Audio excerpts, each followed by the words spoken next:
ಈ ಜೀವನ ಅನ್ನೋದೇ ಹಾಗೆ.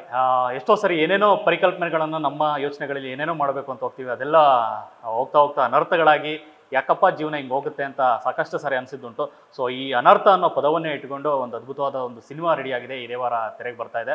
ಸೊ ಈ ಅನರ್ಥದ ನಾಯಕನಾಗಿರುವಂಥ ವಿಶಾಲ್ ಅವ್ರು ನಮ್ಮೊಟ್ಟಿಗಿದ್ದಾರೆ. ಈ ಸಿನಿಮಾದ ಜರ್ನಿ ಮತ್ತು ಈ ಸಿನಿಮಾದ ಅನುಭವದ ಬಗ್ಗೆ ಒಂದಷ್ಟು ಮಾತಾಡ್ಸೋಣ. ಸರ್ ಮೊದಲಿಗೆ ನಮಸ್ತೆ. ಈಗಷ್ಟೇ ಹೇಳಿದೆ, ಅನರ್ಥ ಅನ್ನೋ ಪದ ತುಂಬ ಎಲ್ಲರ ಲೈಫ್ಗೂ ತುಂಬ ಹತ್ತಿರ ಆಗಿರುತ್ತೆ. ಯಾಕೆಂದರೆ ನಮ್ಮ ಜೀವನದಲ್ಲಿ ಏನೇನೋ ಅಂದ್ಕೊಂಡಿರ್ತೀವಿ. ಪಾಸಿಟಿವ್ ಥಾಟಲ್ಲಿ ಎಷ್ಟೋ ಹೋದರೂ ಕೂಡ ಜೀವನ ಒಂದು ಕಾಲೆಳೆಗೆ ಸಾಕಷ್ಟು ಘಟನೆಗಳು ನಮ್ಮ ಜೀವನದಲ್ಲಿ ನಡೀತಾನೆ ಇರುತ್ತೆ. ಸೊ ಈ ಅನರ್ಥ ಅನ್ನೋ ಪದ ಮೇ ಬಿ ಇದೇ ಕಾರಣಕ್ಕೆ ಇಟ್ಟಿರ್ಬೋದಾ ಅಂತ ಈ ಸಿನಿಮಾಗೆ.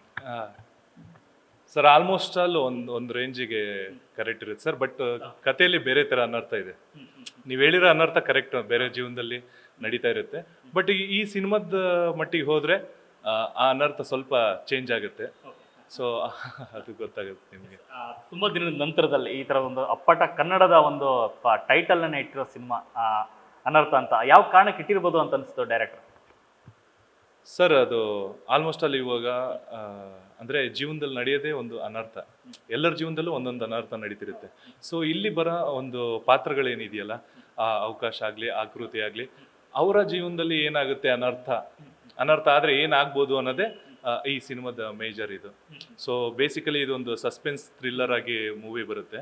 ಸೊ ಏನಂದರೆ ಈ ಸಿನಿಮಾದ ಬಗ್ಗೆ ಪಾಯಿಂಟ್ ಒಂದಿದೆ. ಅದನ್ನ ಆಲ್ಮೋಸ್ಟ್ ಅಲ್ಲಿ ಎಲ್ಲ ಪೇರೆಂಟ್ಸ್ ಬಂದು ನೋಡಬೇಕು, ಮಕ್ಕಳ ಜೊತೆ ಕರ್ಕೊಂಬಂದು. ಸೊ ಅದಕ್ಕೋಸ್ಕರನೇ ಆ ಅನರ್ಥ ಅನ್ನೋ ಒಂದು ಟೈಟಲ್ನ ಅವರು ಚೂಸ್ ಮಾಡಿರೋದು. ಬಟ್ ಅದನ್ನ ಹೇಳ್ಬಿಟ್ರೆ ಆ ಕ್ಯೂರಿಯಾಸಿಟಿ ಹೋಗ್ಬಿಡುತ್ತೆ. ಸೊ ಹಾಗಾಗಿ ಸ್ವಲ್ಪ ನಿಗೂಢವಾಗಿ ಇಟ್ಟಿದ್ದೀವಿ ಅದನ್ನು. ವಿಶಾಲ್ ಅವರ ಮೊದಲ ಹೆಜ್ಜೆ ಇದು ಆ್ಯಕ್ಚುಲಾಗಿ. ರಂಗಭೂಮಿನಲ್ಲಿ ಸಾಕಷ್ಟು ತೊಡಸ್ಕೊಂಡಿರ್ತೀರ, ಸಾಕಷ್ಟು ನಾಟಕಗಳು ಮಾಡಿರ್ತೀರ. ಅದೆಲ್ಲವನ್ನು ಮೀರಿ ಈಗ ದೊಡ್ಡ ಹೆಜ್ಜೆ ಅಂದರೆ ಈಗ ಬೆಳ್ಳಿ ತೆರೆ ಬರೋದು. ಸಾಕಷ್ಟು ಏನೇ ಮಾಡಿದ್ರು ಕೂಡ ಬೆಳ್ಳಿ ತೆರೆಗೆ ಬರ್ತಾ ಇದೀವಿ ಅಂದರೆ ಸಾಕಷ್ಟು ತಯಾರಿಗಳು ಬೇಕಾಗುತ್ತೆ. ಸೊ ನಿಮ್ಮ ಮೊದಲ ಸಿನಿಮಾ ಆಗಿರೋದ್ರಿಂದ ಯಾವ ಕಾರಣಕ್ಕೋಸ್ಕರ ಅನರ್ಥ ಸಿನಿಮಾನ ನಿಮ್ಮ ಮೊದಲ ಸಿನಿಮಾಗೆ ಆಯ್ಕೆ ಮಾಡ್ಕೊಳ್ಳೋ ಕಾರಣ ಏನಾಗಿತ್ತು? ಸರ್ ಆ್ಯಕ್ಚುಲಿ ನಾನು ಸುಮಾರು ಒಂದು 7 ವರ್ಷದಿಂದ ರಂಗಭೂಮಿ ಮಾಡ್ತಿದ್ದೀನಿ ಸರ್. ನಮ್ಮ ಗುರುಗಳು ಮಂಡ್ಯ ರಮೇಶ್ ಅವರು. ಸೊ ಅಲ್ಲಿ ಮುಗಿಸ್ಕೊಂಡು ಕಂಟಿನ್ಯೂಸ್ ಆಗಿ ಆ್ಯಕ್ಚುಲಿ ಹೋಗಿದ್ದೆ ಸಿನಿಮಾ ಮಾಡಬೇಕಂತಲೇ ಸ್ಟಾರ್ಟಿಂಗ್ ಬಂದಿದ್ದು. ಸೊ ಅಲ್ಲಿಗೆ ತಯಾರಿ ಬೇಕಲ್ಲ ಒಬ್ಬ ನಟನಿಗೆ. ಸೊ ಇವಾಗ ಎಲ್ಲೋ ಒಂದು ಆ್ಯಕ್ಟಿಂಗ್ ಸ್ಕೂಲ್ಗೆ ಹೋಗೋದ್ರಕ್ಕಿಂತ ಅಥೆಂಟಿಕ್ಕಾಗಿ ನಮ್ಮ ಹತ್ರ ರಂಗಭೂಮಿ ಇದೆಯಲ್ಲ, ಸೊ ಅದನ್ನು ಅಧ್ಯಯನ ಮಾಡೋಣ ಅಂತ ಶುರು ಮಾಡಿದ್ವಿ. ಈ ಕಳೆದ ಒಂದು 7 ವರ್ಷದಿಂದ ರಂಗಭೂಮಿ ಮಾಡ್ತಾ ಇದ್ವಿ. ಸೊ ಅದಾದ ತಕ್ಷಣ ಸಿನಿಮಾ ಹುಡುಕ್ತಾ ಇದ್ವಿ. ಆ್ಯಕ್ಚುಲಿ ಸಿನಿಮಾ ಮಾಡಬೇಕಂತ ಒಂದು 200-250 ಆಡಿಷನ್ ಕೊಡ್ತಾ ಇದ್ದೆ. ಅಂದರೆ ಮೊದಲೆಲ್ಲ ಯಾವುದು ಆಡಿಷನ್ ಇದು ಸಿಕ್ತರೂ ಹೋಗಿ ಆಡಿಷನ್ ಕೊಟ್ಟು ಬರ್ತಾ ಇದ್ದೆ. ಸೊ ಅಲ್ಲೆಲ್ಲ ಚೆನ್ನಾಗಿ ರೆಸ್ಪಾನ್ಸ್ ಬರೋದು, ಕರೀತಾ ಇದ್ದಿಲ್ಲ. ಒಂದು ಲೆವೆಲ್ಲಿಗೆ ಬೇಜಾರಾಗಿ ಹೋಗ್ಬಿಟ್ಟಿರೋದು.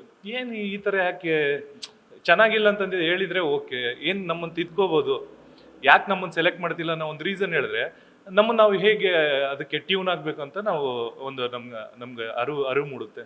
ಸೊ ಅದನ್ನ ಯಾವುದೂ ಹೇಳ್ತಿದ್ದಿಲ್ಲ. ಸೊ ಒನ್ ಟೈಮಲ್ಲಿ ತುಂಬ ಬೇಜಾರಾಗೋಯ್ತು. ಏನಪ್ಪ 5-6 ವರ್ಷ ಆಯಿತು, ಸೈಕಲ್ ಹೊಡಿತಾ ಇದ್ದೀವಿ, ಒಂದು ಇದಾಗ್ತಿಲ್ಲ, ಮತ್ತು ಏಜ್ ಆಗ್ತಾ ಹೋಗ್ತಿರುತ್ತೆ, ಮನೇಲಿ ಅಪ್ಪ ಅಮ್ಮ ಪ್ರೆಷರು. ಸೊ ಆ ಟೈಮಲ್ಲಿ ನಮ್ಮ ಮಂಡ್ಯ ರಮೇಶ್ ಅವ್ರ ಗುರುಗಳದ್ದು ಒಂದು ಗ್ರೂಪ್ ಇದೆ. ಅದರಲ್ಲಿ ಹಿಂಗೆ ಒಂದು ಟೆಕ್ಸ್ಟ್ ಬಂತು, ಈ ಥರ ಒಂದು ಅನರ್ಥ ಸಿನಿಮಾ ಲೀಡ್ ರೋಲಿಗೆ ನೋಡ್ತಾ ಇದ್ದಾರೆ ಅಂತ. ಸೊ ಅಪ್ಲೈ ಮಾಡಿದೆ. ಅವರಿಗೆ ನಾನು ಸ್ವಲ್ಪ ವೀಡಿಯೋಸ್ ಮಾಡ್ಕೊಂಡಿದ್ದೆ, ಅದನ್ನೆಲ್ಲ ಕಳಿಸಿದೆ. ಅವ್ರಿಗೆ ಇಷ್ಟ ಆಗೋಯ್ತು. ಸೊ ಬನ್ನಿ ಅಂತ ಕರೆದ್ರು. ಒಂದು ಚಿಕ್ಕ ಆಡಿಷನ್ ತೊಗೊಂಡ್ಮೇಲೆ ನಾನು ಅಲ್ಲೂ ಮನಸ್ಸಲ್ಲಿ ಅಂದ್ಕೊಂಡಿದ್ದೆ ಮೋಸ್ಟ್ಲಿ ತಗೋತಾರ ಇಲ್ಲೋ ಆ ಒಂದು ಡೈಲಮದಲ್ಲಿದ್ದೆ. ಬಟ್ ಒಂದು ಫೈನ್ ಡೇ ಫೋನ್ ಮಾಡಿಬಿಟ್ಟು ಇಲ್ಲ, ಯು ಆರ್ ಸೆಲೆಕ್ಟೆಡ್ ಅಂದರು. ಸೊ ಇದು ನನ್ನ ಜರ್ನಿ ಸಿನಿಮಾದವರೆಗೂ. ಒಂದೊಳ್ಳೆ ಕೆಲಸವನ್ನು ಬಿಟ್ಟು ನಾಟಕ ಅಥವಾ ಸಿನಿಮಾ ಅಥವಾ ಅಭಿನಯ ಕಲಿಬೇಕು ಅನ್ನೋ ಕಾರಣಕ್ಕೆ ಮಂಡ್ಯ ರಮೇಶ್ ಅವ್ರ ಹತ್ರ ಹೋಗ್ತಾರೆ. ಅವರ ಒಂದು ಗರಡಿಲಿ ನೋಡಿದ್ರೆ ಸಾಕಷ್ಟು ಜನ ಪಳಗಿದ್ದಾರೆ. ಇಲ್ಲಿ ಈ ಒಂದು ದರ್ಶನ್ ಅವರಿಂದ ಹಿಡಿದು ಇಲ್ಲಿ ತನಕ ಇನ್ನೂ ಬರ್ತಾ ಇದ್ದಾರೆ. ತಂತ್ರಜ್ಞರಾಗಲಿ ಅಥವಾ ನಟರಾಗಲಿ ಸಾಕಷ್ಟು ಜನ ಬರ್ತಾ ಇದ್ದಾರೆ. ಹೇಗಿತ್ತು ಆ ಅನುಭವ ಮತ್ತು ಅವರ ಜೊತೆಯನ್ನು ಒಡನಾಟದ ದಿನಗಳು? ಸರ್ ಅದು ತುಂಬ ಚೆನ್ನಾಗಿತ್ತು ಸರ್. ನಾವೇನು ಡಿಪ್ಲೊಮಾ ಇನ್ ಆ್ಯಕ್ಟಿಂಗ್ 1 ವರ್ಷ ಕೋರ್ಸ್ ಏನು ಮಾಡಿದ್ವು ಸರ್, ತುಂಬ ಕಲಿಯೋಕ್ಕೆ ಶುರು ಆಯ್ತು ಸರ್. ಅಂದರೆ ನಮಗೆ ಮೊದಲು ಬುಕ್ ಓದೋದೇ ಬೇರೆ ಥರ, ನಮ್ಗೆ ಜೀವನನೇ ಬೇರೆ ಥರ. ಬಟ್ ರಂಗಭೂಮಿಗೆ ಹೋದ್ಮೇಲೆ ಆ ಒಂದು ಶಿಸ್ತಾಗಲಿ, ನಮ್ಮನ್ನು ನಾವು ಹೆಂಗೆ ಪ್ರಪಂಚ ನೋಡೋ ರೀತಿ ಚೇಂಜ್ ಆಗೋಯ್ತು. ಸೊ ತುಂಬ ಒಳ್ಳೆ ಮೆಮೊರಿಗಳು ಸರ್. ಹಾಗೆ ನಮ್ಮ ಗುರುಗಳು ಅವಾಗ ಬೈತಿದ್ರೆ ಅದನ್ನು ನಮ್ಗೊಂಥರ ಖುಷಿ. ಅಂದರೆ ಚೆನ್ನಾಗಿ ಮಾಡಿದ್ಯಾ ಕಣೋ ಅಂದರೆ ಅದು ಇನ್ನೂ ಡಬಲ್ ಬೂಸ್ಟ್ ಆಗ್ತಿತ್ತು ನಮಗೆ. ಸೊ ಈ ಥರ ಅವರು ಏನಿದ್ರು ಓಪನ್ ಆಗಿ ಹೇಳ್ಬಿಡ್ತಾರೆ, ನೀ ತಪ್ಪು ಮಾಡ್ತಿದ್ಯಾ, ಒಳ್ಳೇದು ಕಣ, ಇದು ಚೆನ್ನಾಗಿ ಮಾಡ್ತಿದ್ಯಾ, ನೀ ಕಲಿ. ಸೊ ಹಿಂಗೆ ಅವರು ಆಲ್ಮೋಸ್ಟ್ ಅಲ್ಲ ಅವರು ಇದನ್ನ ಬಿಟ್ಟು ಅಂದ್ರೆ ಯಾವಾಗಲೂ ಅಲ್ಲೇ ಮನೇನೂ ಅಪೋಸಿಟೇ ಮಾಡ್ಕೊಂಡಿದ್ದಾರೆ ಇದು ನಟನ ರಂಗಶಾಲೆ ಎದುರುಗಡೆನೆ. ಸೊ ಆಲ್ಮೋಸ್ಟ್ ಅಲ್ಲಿ ಯಾವಾಗಲೂ ಅವೈಲಬಲ್ ಇರ್ತಾರೆ. ಏನ್ ಡೌಟ್ಸ್ ಬಂದ್ರು ಸೊ ಅಲ್ಲಿ ಮೇಜರ್ ಆಗಿ ಅಲ್ಲೇ ಇದು ಮಾಡ್ಕೊಂಡಿರ್ತೀವಿ. ಅದೇ ಒಂಥರ ಒಂದು ಮಧುರ ಕ್ಷಣಗಳಂತಾರಲ್ಲ, ಅವ್ರ ಜೊತೆ ಕಳೆದಿರೋದು. ಅವರ ನೇತೃತ್ವದಲ್ಲಿ ಯಾವ ಯಾವ ನಾಟಕಗಳು ನೀವು ಮಾಡಿರೋದು? ಸರ್ ಇದು ಸುಮಾರು ನಾಟಕಗಳು ಅಲ್ಲಿ ಮಾಡ್ತಾನೆ ಇರ್ತೀವಿ ಸರ್. ನಾವು ನಾರ್ಮಲ್ ಆಗಿ ನಮ್ದು ಅಲ್ಲಿ ಸ್ಟೂಡೆಂಟ್ ಪ್ರೊಡಕ್ಷನ್ ಇಂದ ಒಂದು 3 ನಾಟಕ ಬಂತು. ಬಟ್ ಫೈನಲ್ ನಾಟಕ ನಮ್ಮ ಗುರುಗಳು ಡೈರೆಕ್ಟ್ ಮಾಡ್ತಾರೆ. ಫಸ್ಟ್ ನಮಗೆ ಮೇಘ ಸಮೀರ ಸರ್ ಅಂತ ಬೇಸಿಕ್ ಇಂದ ಹೇಳ್ಕೊಡ್ತಾರೆ. ಅದಾದ್ಮೇಲೆ ಇನ್ನೊಬ್ರು ಯಾರಾದ್ರೂ NST ಗ್ರಾಜುಯೇಟ್ ಆಗಿದ್ದವ್ರನ್ನ ಇನ್ನೊಬ್ರನ್ನ ಕರೆಸ್ತಾರೆ. ಸೊ ಥರ್ಡ್ ಲಾಸ್ಟ್ ಏನಿರುತ್ತಲ್ಲ ಕೋರ್ಸಲ್ಲಿ, ಅದನ್ನ ಮಂಡ್ಯ ರಮೇಶ್ ಅವ್ರು ಇದು ನಮ್ಮ ಗುರುಗಳು ತಗೊಂಡಿದ್ದು ಮೃಚ್ಛಕಟಿಕ ಅಂತ ಒಂದು ನಾಟಕ.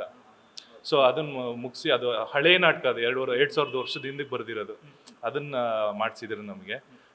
ಸೊ ಮೇಜರ್ ಅದು. ಅದಾದ್ಮೇಲೆ ಏನಾಗುತ್ತೆ ಅಂದ್ರೆ ರಜಮಜ ಅಂತೇಳಿ ಒಂದು ಶುರುವಾಗುತ್ತೆ ಮೈಸೂರಲ್ಲಿ. ಸೊ ಅಲ್ಲಿ ಹುಡುಗರಿಗೆ ನಾವು ಡೈರೆಕ್ಟ್ ಮಾಡಬೇಕು. 4 ಜನ ಸೇರ್ಬಿಟ್ಟು ಒಂದೊಂದು ನಾಟಕ ಮಾಡಿಸೋದಿರುತ್ತೆ ಚಿಕ್ಕ ಮಕ್ಕಳಿಗೆ.